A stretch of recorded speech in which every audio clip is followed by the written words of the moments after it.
Venez voir là. Mon général, voici les faux billets. Voici les faux billets. Asseyez-vous au sol. Le monsieur aussi au sol. Au sol. Tout le monde, monsieur, asseyez-vous. Non, monsieur, non. Au sol. Au sol. Voici le faux billet. Les faux billets de 20 000.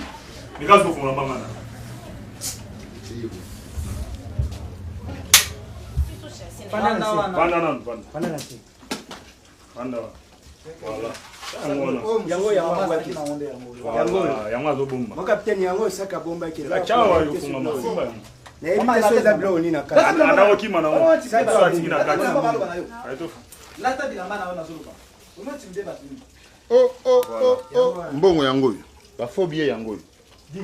Ezaki na maboka nani? Na maboka mama. Ye ba ki mai na don suna. Moko na ngia trop de histoire. Ezaki na maboka mama. Mama, mama. Ezambo ma choka kazi. Bongo oyo kwenye yana.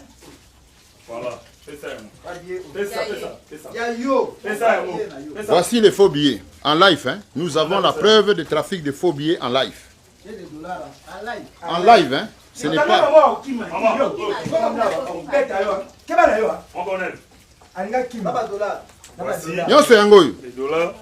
Tout ça est faux. Tout ça est faux. Allez, maman, Tokei. Tokei, 31. Maman, Tokei Kuna. Kebana yo, police esa musala. Soko tosi to mona brutalité ya makasa. Ay mata mutuka. Zela ya matabi. Mbangu.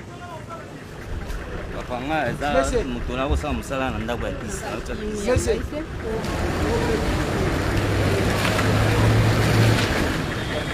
Voici nos frères, va la faux billets. Na dollar. Nous devons bomba mboka telemawa. Telema.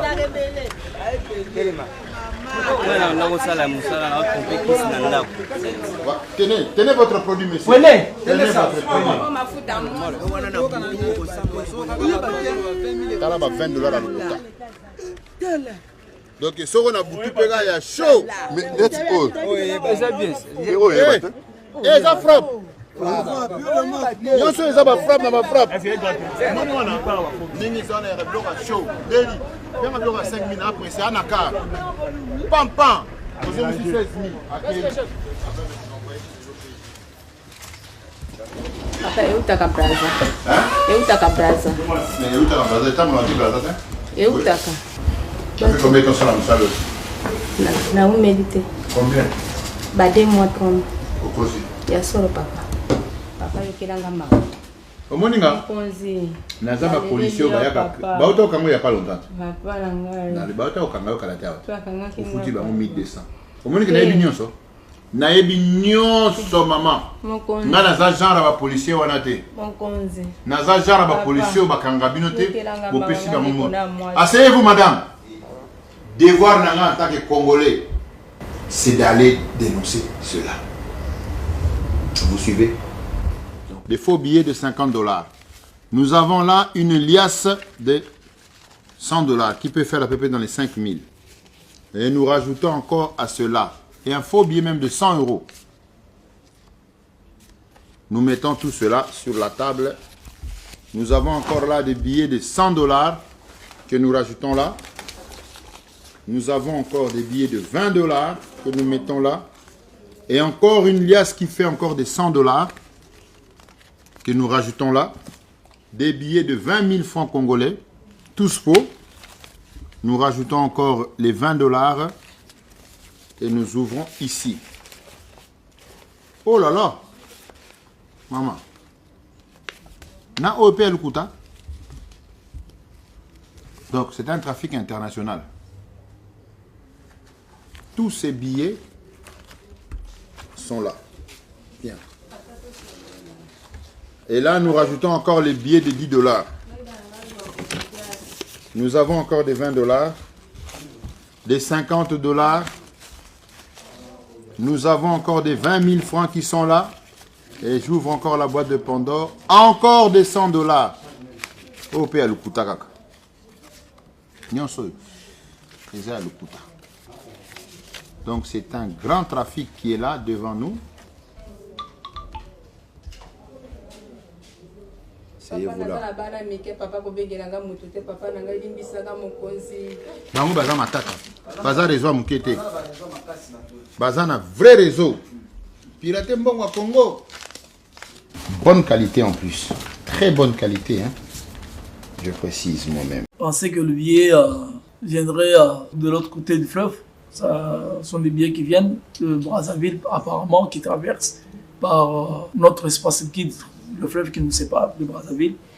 Et quand ces billets sont sur Kinshasa, la dame qu'on appelle Maman Mundele, qui vient, qui reçoit le colis et qui se charge de le dispatcher à Kinshasa. Elle achète le colis, comme ça, de fausses coupures, et donne la bonne monnaie. Donc tout ça là, elle peut avoir dépensé 1000 à 2000 dollars pour se faire remettre tout ça. Et quand elle a reçu le colis, elle se charge de le faire entrer sur le marché national, ici à Kinshasa et dans le Congo profond. C'est ce qu'elle fait. Et elle le faisait avant, elle le recevait ce colis à partir de Bichugobila. Maintenant, ayant constaté qu'elle était mise sous filature, elle a changé de cap et la dame lui remet le vrai dollar, la bonne monnaie. Le monsieur récupère le vrai franc CFA à partir de Bichugobila.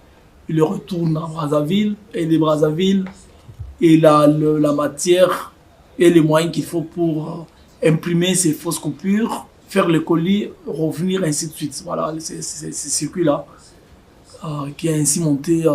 Et c'est comme ça qu'on a mis la main sur ce billet. Les consommateurs en interne, qui sont les clients de Maman Mundele, seront bientôt mis aussi au retrait de nuire. Voilà, c'est ce qu'on avait à vous dire. Maman Mundele, ces dames-là, vous pouvez retourner vous. Elle est là. C'est vrai que mes hommes ont mis la main sur une petite équipe, un groupe d'individus qui est impliqué dans la contrefaçon, aussi bien de notre monnaie nationale que de monnaies étrangères. Voilà, ce sont les faits qui sont produits hier, c'était hier dimanche, était que les informations, les enquêtes, les filatures et tout ce qui ont conduit à ces résultats-là, c'est une activité qui nous a pris à peu près 1 mois et demi à 2 mois. Nous avons investi des moyens aussi bien en ressources humaines que matérielles, mais aussi en ressources financières. Parce que les informations, le renseignement ne marchent pas sans le moyen. Pour pénétrer ces genres de spectres, il faut disponibiliser des tactiques et des méthodes. Et c'est ce que nous avons fait, c'est ce que mes services ont fait sous l'impulsion du commandement de la LENI, sous la coordination du commandement. Mais cette équipe était dirigée par le capitaine Mousso, qui est le chef du bureau de renseignement du groupe d'appui de la Légion nationale d'intervention. Ça a permis de pouvoir mettre la main sur des individus qui sont impliqués malheureusement dans cette activité néfaste. Peut-être la question que d'aucuns se posent, c'est de savoir pourquoi est-ce que les hommes de la LENI, les officiers de la LENI peuvent mener ce genre d'opération. Nous disons tout de suite que la LENI, c'est une unité dont la mission principale, notre axe d'effort principal qui constitue notre priorité, c'est la lutte contre le terrorisme, la lutte contre les émeutes, le soulèvement généralisé, la gestion de masse, la lutte contre le grand banditisme, les violences urbaines, en appui bien sûr au commissariat provincial.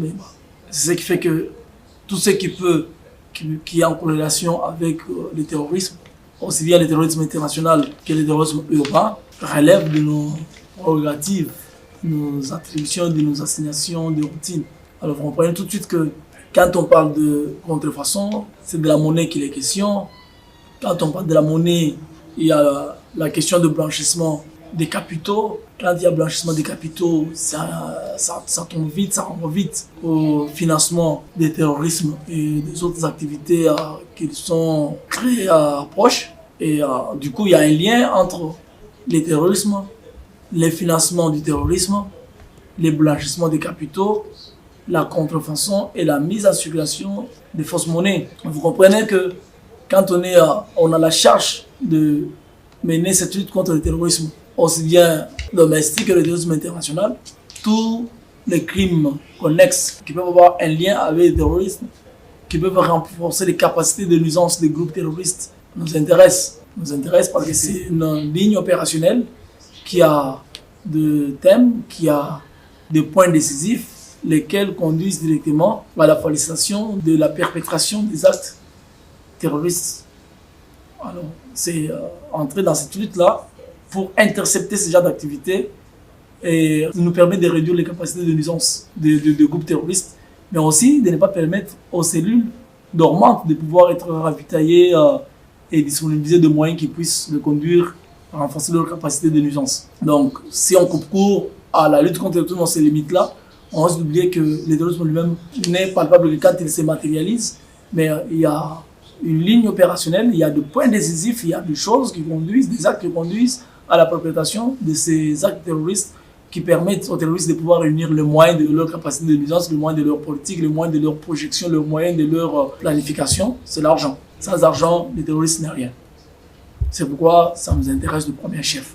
Je félicite l'équipe qui a fait ces grands boulots. Ici, comme vous pouvez le voir, les billets sont là, vous le voyez sur cette table. Il n'y a pas seulement la monnaie locale, il y a la monnaie étrangère. Là, vous avez des billets qui sont là, des faux billets de $100. Vous avez ici des faux billets de $50.